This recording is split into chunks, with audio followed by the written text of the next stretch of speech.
এই সদ্য পুজো গেল, ভাইফোঁটা পরপর পরপর সব অনুষ্ঠানগুলো মিটল।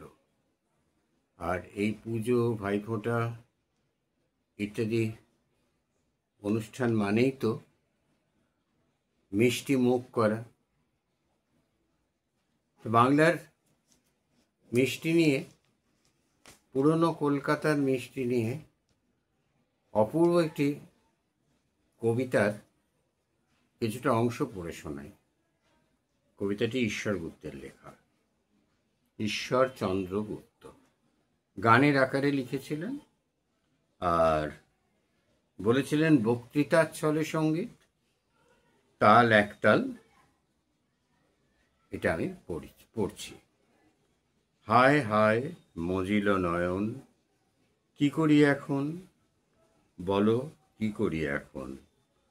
অপরূপ মনোলোভা, আহা মরি কি বে শোভা।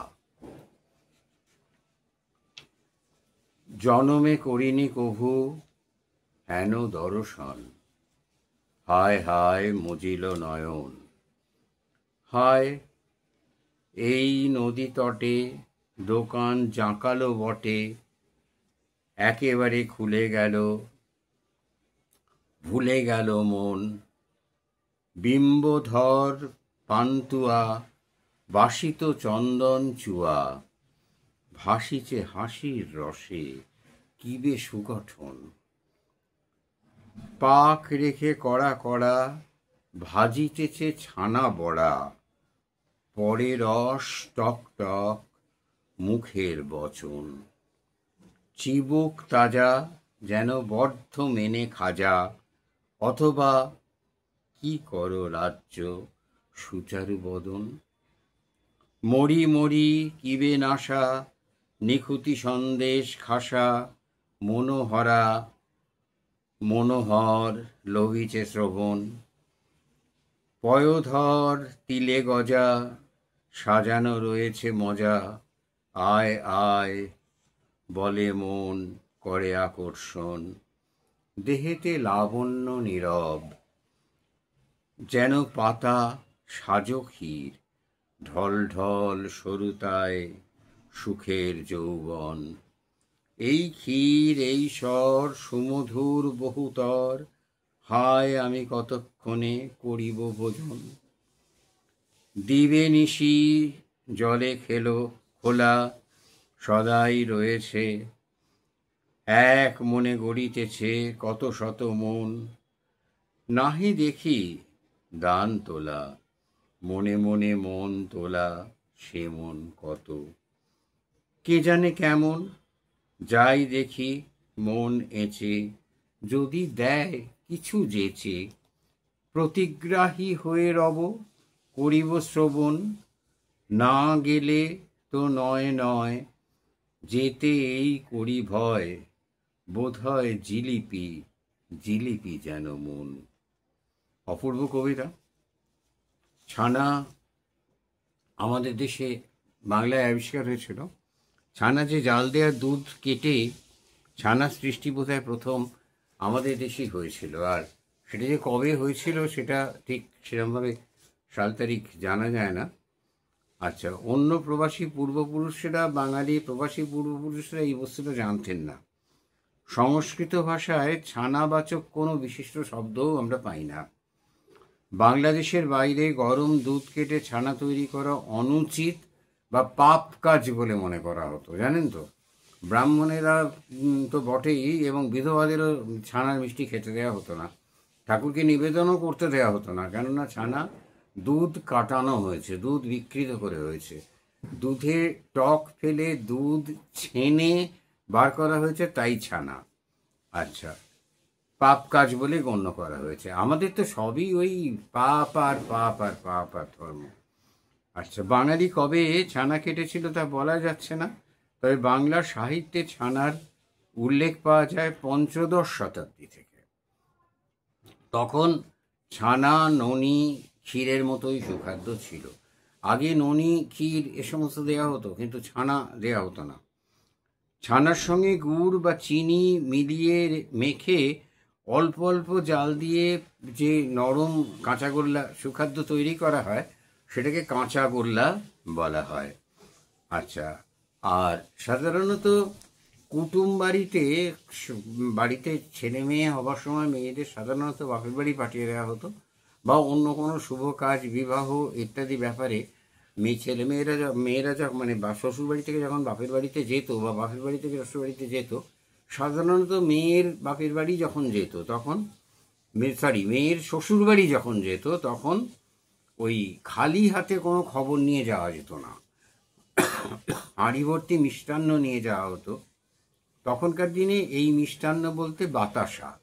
তাহলে এইখান থেকে সন্দেশ, তার সঙ্গে নিয়ে যাওয়া হচ্ছে মিষ্টান্ন, সুখাদ্য, সন্দেশ শব্দটি তৈরি হয়েছে এখান থেকে। আচ্ছা, বাতাসার, কলকাতা অবশ্য ধনির জায়গা, সেখানে বাতাসার বদলে পাঠানো হতো ছানার মন্ডা, এই সমস্ত পাঠানো হতো তত্ত্ব নেওয়ার জন্য। আর সেই মন্ডার নাম হয়েছে পরবর্তীকালে সন্দেশ। এই শব্দার্থ, এই যে পরিবর্তন, এটা কালিদাসেরও কিছু আগে বলে মনে করেছেন সুকুমার সেন, কেননা মেঘ সন্দেশ কথাটা পাওয়া গেছে কালিদাসে, সেই হিসেবে মনে করেছেন। আর ছানা চিনির অনুপাতের তারতম্য নিয়ে প্রধানত সন্দেশের প্রকারভেদ হয়ে দাঁড়াতো। অল্প পাক হলে বলে আধ ছানার মন্ডা, অর্থাৎ অর্ধেক পাক করা ছানার মন্ডা। একে কলকাতায় বলা হতো কাঁচা গোল্লা। আবার ক্ষীর বা অন্য কিছু দিয়ে শক্ত করে একটু কড়া পাকের সন্দেশ করা হতো, একে বলা হতো কড়া পাকের সন্দেশ। এরও অনেক রকম ফের ছিল। ছানা একটুখানি নেড়ে নিয়ে সেটাকে কাঠের বারকোষের ওপরে ফেলে চাপড়ে একটা প্রায় গোলাকৃতি একটা আকার দেওয়া হতো, এটাকে বলা হতো মন্ডা। আর এই দুটোকে জুড়ে দিলে বলা হতো জোড়া মন্ডা। আর ছানা ভালো করে মেখে চিনির গাঢ় রসে ফুটিয়ে করা হতো রসগোল্লা। রসগোল্লা বহু চর্চিত ব্যাপার, এটি নিয়ে বহু আলোচনা হয়েছে, তবু দু একটা কথা না বললেই নয়। 1313 সালে বঙ্গীয় সাহিত্য পরিষদের কার্য বিবরণীতে রসগোল্লার উদ্ভব সম্পর্কে একটা কাহিনী জানা যায়। শ্রীযুক্ত পঞ্চানন বন্দ্যোপাধ্যায় লিখছেন যে সেই সময় লিখছেন যে রসগোল্লার বয়স 50-60 বছরের বেশি নয়। কীর্তিবাসের জন্মস্থান ফুলিয়া গ্রাম, রসগোল্লার জন্মভূমি। ওই গ্রামে হারাধন ময়রা রানাঘাটের পালচৌধুরী মহাশয়ের মিষ্টান্ন প্রস্তুত করত। তার বাচ্চা মেয়েটা খুব কাঁদছিল, তা সে খেলার ছলে বাচ্চা মেয়েটাকে ভোলাবার জন্য খানিকটা ছানা পাকিয়ে রসের মধ্যে ফেলে দেয়, আর রসে টকবক করে ফুটে সেটা একটা অসাধারণ সুন্দর খাদ্য পরিণত হয়ে যায়, একেবারে মানে কাকতালীয় ব্যাপার। আর পালচৌধুরী জমিদাররা সেটার নাম দেন রসগোল্লা, এই যে জিনিসটার নাম দিয়ে দেন রসগোল্লা।